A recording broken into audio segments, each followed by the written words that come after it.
Selamat petang, salam sejahtera. Terima kasih karena bersama dengan saya di Nazilin Unity Channel. Tahniah kita ucapkan kepada Datuk Seri Anwar Ibrahim kerana ini berita yang paling hebat sekali. Insya Allah kerajaan perpaduan ada jodoh yang panjang, kata Mat Sabu. Tapi sebelum itu saya nak kongsi dengan kamu satu cerita yang paling menarik sekali daripada Ahmad Maslan, dan ini dapatan daripada analisis saya apa yang dia ucapkan. Kerajaan pimpinan Datuk Seri Anwar Ibrahim memang sah tidak akan tumbang walaupun Perikatan Nasional walaupun Barisan Nasional dan Pakatan Harapan kalah dalam 6 negeri, mereka tidak akan berjaya menjadi kerajaan di persekutuan. Rupa-rupanya ada rahsia yang kita tak pernah tahu antara calon Barisan Nasional UMNO dalam PRU 15 yang lepas, tapi didedahkan sendiri oleh Ahmad Maslan. Kerajaan perpaduan tidak mungkin akan tumbang kerana 30 ahli parlimen UMNO tidak mungkin akan keluar parti. Kenapa? Saya kongsi dengan anda.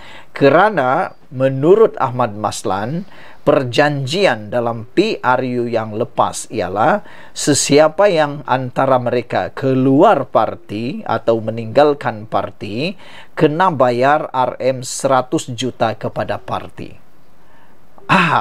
Jadi saya nak tanya kepada anda sekalian, adakah ahli parlimen yang cukup dengan tanda petik kurang siuman atau gila-gila macam itulah sanggup bayar RM 100 juta untuk lompat parti yang belum tentu dia akan menang lagi? Sebab bila dia lompat parti mengikut rang undang-undang anti lompat parti, orang yang lompat parti secara otomatiknya akan dipecat daripada keahlian parlimen. Jadi dengan kata lain, kerusi itu dibubarkan dan akan ada pilihan raya kecil. Siapakah orang yang sanggup bayar 100 juta dan belum tentu lagi menang dalam PRK tersebut? Kerana kita lihat ramai yang telah pun mengkhianati mandat rakyat terlibat dalam langkah-langkah menjatuhkan kerajaan sebelum ini. Apa yang terjadi dalam pilihan raya baru-baru ini? Semua mereka kalah, tidak menang. Jadi itu mungkin hukuman daripada rakyat itu sendiri ataupun pengundi itu sendiri. Jadi kalau sudahlah bayar 100 juta kalah lagi, bukankah itu sesuatu perkara yang tidak boleh diterima dengan pemikiran yang waras? Dan macam yang Ahmad Maslan cakap, siapa yang sanggup keluar atau cukup kaya untuk bayar uang sebanyak 100 juta itu? Tidak ada yang sanggup buat, kata Ahmad Maslan. Tidak ada yang sanggup buat. Dan kalaupun ada penaja mereka, siapakah yang cukup kaya untuk membayar 100 juta mewakili mereka membayar kepada parti UMNO? Dan kita tahu ada sudah duluan dalam hal ini apabila Zuraida Kamarudin kalah dalam saman oleh PKR yang menghendaki Zuraida Kamarudin membayar saman daripada denda saman atau denda daripada PKR kerana telah meninggalkan lompat parti dalam langkah Sheraton, dan dia terpaksa mahkamah mengarahkan Zuraida membayar, kalau saya tak silap, 10 juta kepada PKR. Jadi dengan adanya duluan begitu, pastinya 100 juta pun akan boleh terjadi kepada ahli UMNO Barisan Nasional yang akan cuba-cuba lompat parti. Jadi itu sebab saya kata tadi, kerajaan perpaduan ini macam manapun yang terjadi tidak akan tumbang.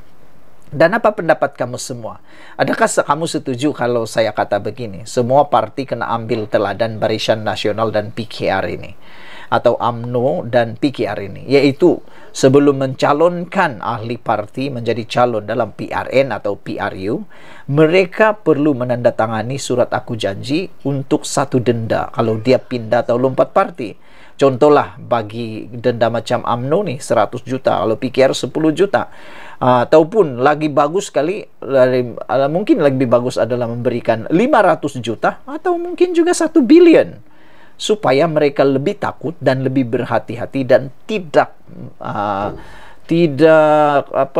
menodai amanat ataupun mandat yang diberikan oleh rakyat kepada mereka. Kalau kamu setuju dengan pendapat saya ini, sila tinggalkan dalam ruangan komen berapakah denda atau hukuman yang boleh diberikan kepada mereka yang cuba-cuba lompat parti ini, cuba-cuba untuk meninggalkan parti yang boleh menyebabkan ketidakstabilan negara. Saya fikir negara kita tidak stabil baru-baru ini kerana berlakunya pertukaran demi pertukaran, pertukaran demi pertukaran, dan telah menyebabkan para pelabur menjadi kurang yakin dengan keadaan ekonomi Malaysia, disebabkan oleh keadaan politik Malaysia yang kurang stabil pada waktu itu. Dan itulah sebabnya saya agak setuju dengan dikatakan oleh Mat Sabu ini, bahawa insya Allah kerajaan perpaduan jodoh panjang, kata beliau. Mat Sabu optimis hubungan kerjasama yang terjalin dalam kerajaan perpaduan ketika ini akan bertahan lama. Beliau berkata perpaduan tersebut akan kekal disebabkan keberkatan daripada pilihan orang tua. Katanya beliau sering memberi contoh yang berkaitan dengan fasa perkahwinan. Macam kita berkahwinlah, anak teruna dibanting Selangor, anak dara pula dibaling Kedah. Kedua-dua mereka ni sekalipun tak pernah tengok, hanya orang tua-tua sahaja yang tolong uruskan. Masa akad nikah pun, si lelaki tak tengok lagi bakal isteri. Isteri pun tak tengok lagi bakal suami. Semua wali dan saksi yang tanda tangan. Insya Allah, kita ini kerajaan perpaduan kerana orang tua-tua kita pilih. Jodoh kerajaan perpaduan ini panjang, katanya dalam satu ceramah baru-baru ini. Sedutan ceramah tersebut turut dimuat naik di Facebook rasminya hari ini. Untuk rekod, Dun Murib menyaksikan pertandingan 1-1 antara calon Pakatan Harapan PH Hasnul Baharudin dan Rosnizan Ahmad yang mewakili Perikatan Nasional PN.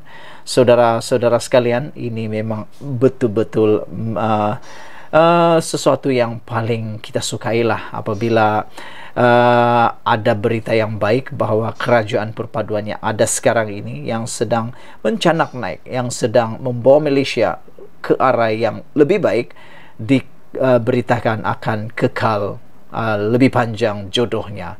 Dan sebenarnya kita sebagai rakyat Malaysia, siapapun yang memerintah Malaysia, kita harus sokong, dan siapapun yang mahu membawa Malaysia ini lebih maju, lebih aman, lebih damai, itulah yang perlu kita sokong, tak kiralah daripada mana. Dan yang lebih penting lagi, kita mahu perpaduan ini ialah perpaduan yang berpanjangan. Dan ya, seperti yang dikatakan oleh Ahmad Maslan, silap-silap BN dan PH boleh menang 6-0. Adakah itu benar? Terpulanglah pada anda. Sila tinggalkan komen anda, tekan butang subscribe. Malaysia kita punya, kita jaga sama-sama. Cintai Malaysiaku. Bye-bye.